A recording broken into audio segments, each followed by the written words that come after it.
Bonjour, nous sommes le lundi 10 mars 2025 et le sujet est les importations européennes d'armement qui ont doublé ces 5 dernières années au profit des États-Unis. Bien évidemment, une bonne partie des États membres de l'Union européenne sont aussi membres de l'OTAN, organisation du traité de l'Atlantique Nord, depuis quelques décennies.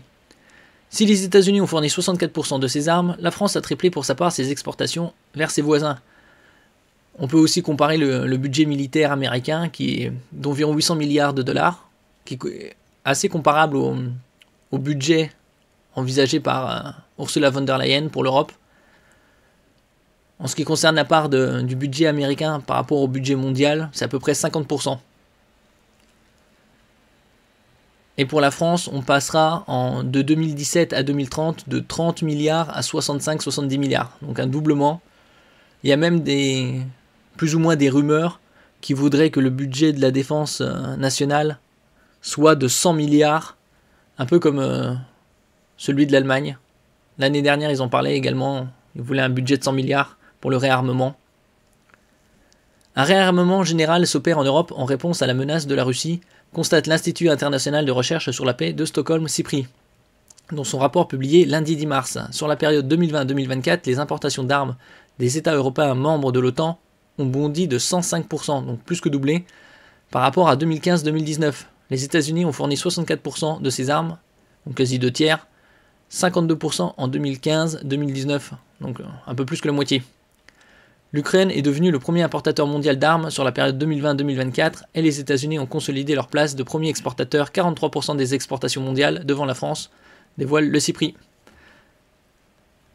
Donc ça c'est pas mal d'avancement, bien évidemment, ça fait vendre pas mal d'armes avec tous les conflits.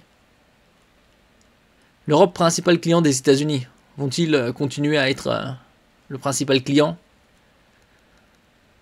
Peut-être pas, surtout avec les changements qui ambitionnent au niveau de l'Union européenne, d'être indépendant de l'allié américain. La France est peu dépendante des États-Unis, souligne le chercheur auprès de l'AFP, mais d'autres pays comme l'Italie ou le Royaume-Uni achètent des avions furtifs F-35 et des systèmes de défense antiaérienne patriotes aux Américains, complexes à substituer rapidement. Ça, il faut avoir pas mal d'années de recherche-développement et également la production. Le F-35 est un produit américain, mais dans le cadre de ses ventes, les Européens ont été intégrés dans la production de composants clés, précise-t-il.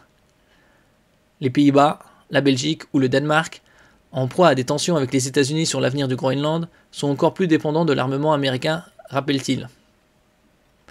C'est surtout après la Seconde Guerre mondiale.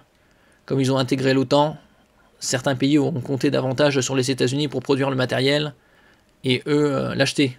Il y a bien évidemment aussi le lobby américain qui pousse les États à acheter du matériel américain plutôt que de le fabriquer, en leur disant que ça coûtera moins cher.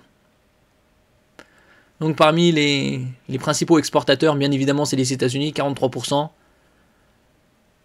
Le deuxième, c'est la France.